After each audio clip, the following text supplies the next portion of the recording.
and welcome to Off the Tee. My name is Chris Exusion. You can find me at Chris Ebom on Twitter and also at OTT Matchups on Twitter. Once again, another great tournament. Colin Morikawa, unbelievable. What a ball striker. I wish I would have had him there. He was kind of forgotten there for the most part because I was worried about his putter, but obviously he fixed that in a week, which was absolutely amazing. But overall, a great tournament. The World Golf Championship lived up to the hype. The concession was fantastic. Very difficult course. We were so close with Brooks Koepka. I think if he didn't have that bad neck issue on Saturday, I felt like he was the guy to win it. But then Scheffler came on strong as well, so that was big. We were able to cash with Jason Day. That was a great cash out as well for top 20 and also for top 10 for Scotty Scheffler. So good cash outs there. A great week of golf. And now we're moving on to the Arnold Palmer Invitational. It's at Bay Hill Club and Lodge. Par 72, 7,454 yards. Bermuda grass greens is what we've been dealing with in Florida for the most part. 123 players, top 65 make the cut. Hatton won it last year. And things that I feel like that are going to be very important for this this competition. The key stats, strokes gain approach and strokes gain off the tee are going to be very important. We know the course is long. It's a par 72. You got 4 par 5s, I believe it is. You have that one big hole where it's that big water where you have to force the layup unless Bryson decides to cut it completely, but we'll see if that happens. But driving accuracy is going to be very important here because if you get into this rough here, it's going to be really hard to hit out of.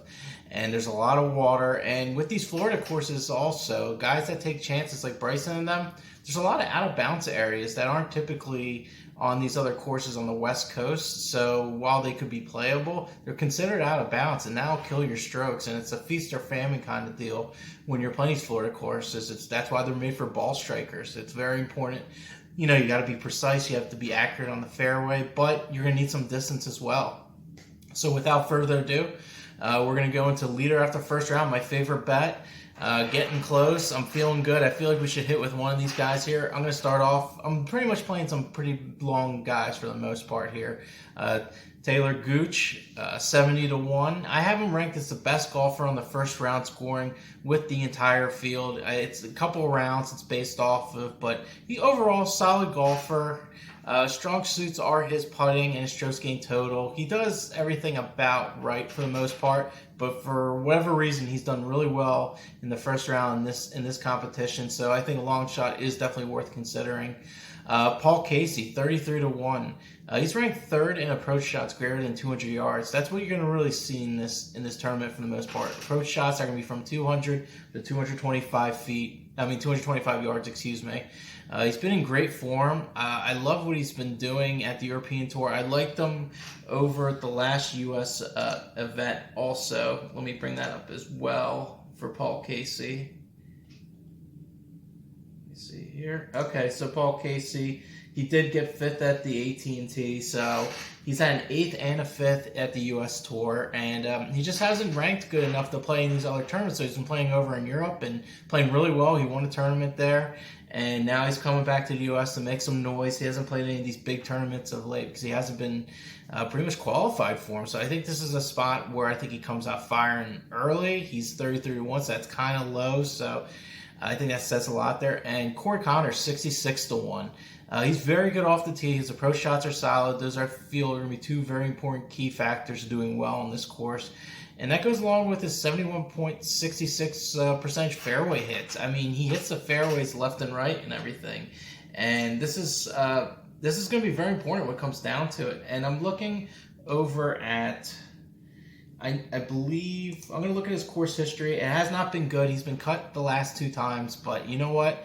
I'm just looking for him here just to have a big first round. And I wouldn't be shocked if he made top 20. And I'm not personally playing for top 20, but he's a guy that I feel can play really well, especially the first round with these kind of skill sets that he has here. And now I'm going to move on to top 20. I got 3 golfers here. Sungjae Im plus 125, Paul Casey plus 138, and Hideki Matsuyama plus 138. Sungjae Im. He has the second best strokes gain total numbers out of the entire field in 3 years of data at this event. He plays well in Florida. If you didn't know, before the pandemic, he won the Honda Classic. He was pretty much playing the best golf out of anybody at that point. And then once the pandemic hit, everything went terrible. He's very accurate hitting it off the tee, 70% of his fairways. He's a ball striking machine. You know, I love him on this. When I talk on off the tee, I absolutely love him. His greens, as far as his putting goes, I know his putting hasn't been that great, but you know what? In this event where the greens aren't going to be that difficult, I think that really benefits him a lot, and his ball striking should do really well here for the most part. Paul Casey, he's plus 138. His strong suits, as I talked about before, strokes gain approach and off the tee. He's been playing an amazing stretch of golf. I just think he's just really in a good mindset, and he's a guy that I really wanted to have in my next betting card that came back from the European Tour. I've been waiting for him for a while. His attributes just fit really well at this course. He's had good course history here before. If I'm looking at what he did before, I believe he got a 9th place. Let me just double check. Yeah, he has got a 9th place here. It's a while back, but he's had an 8th and a 5th so far in the U.S. Tour. And the European Tour has been great as well. And I think he has something to really prove here. So at plus 138, I think that should be no problem. And then Hideki Matsuyama plus 138. Another great ball striker on tour. That's pretty much the theme I'm going for here. Known for bad putting. And, I'm taking these golfers that are bad for putting because simply these greens aren't going to be that tough. They've been going through these tough greens these last couple events. Now they're going to a course where there isn't much, raising of the greens with the hills and everything. And it's just going to be straight flat for the most part. So I like him here. And he actually lost less than 0.75 strokes gained putting this tournament at a very difficult course. So I think that's really positive to bring into this event.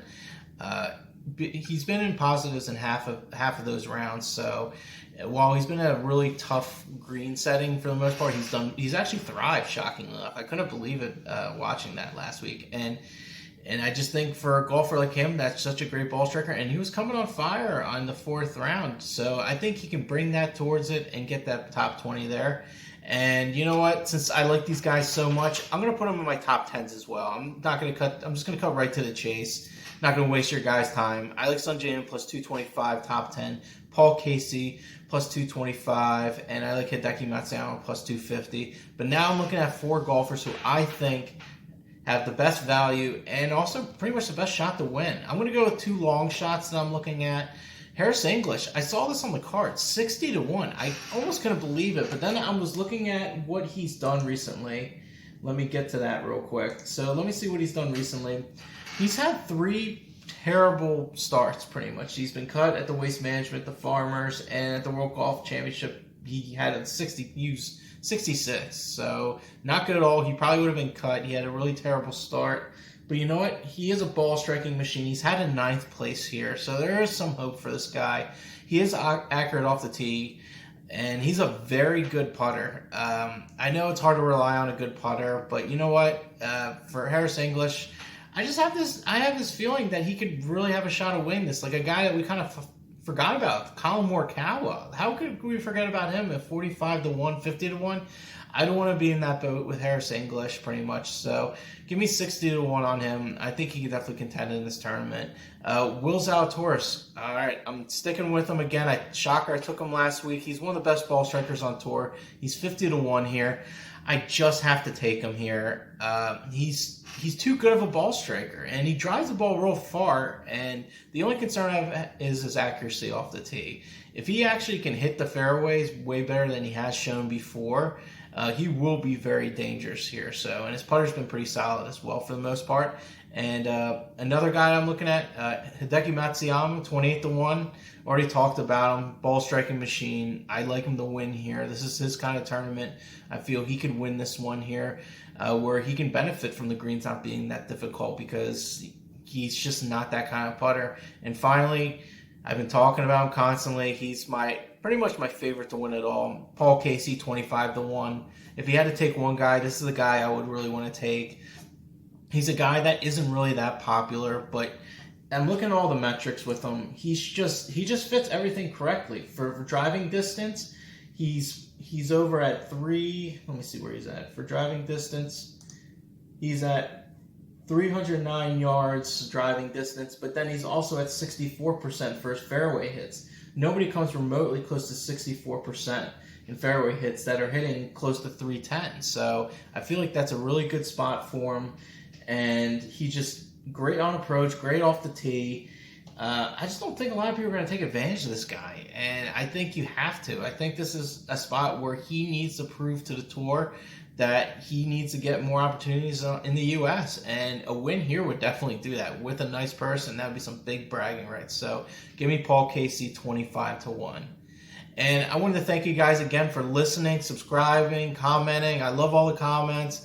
You can find me at Chris Ebom. You can find me at OTT Matchups on Twitter. I'm also on Fox Sports The Gambler every Wednesday on the Daily Ticket with Sean Brace, usually around 4 o'clock. I'll keep you updated on Twitter at Chris Ebom. And I always break down the card. Sean Brace always wants to get the lowdown on the tournaments, and anything that I don't touch on this episode, I will talk about then.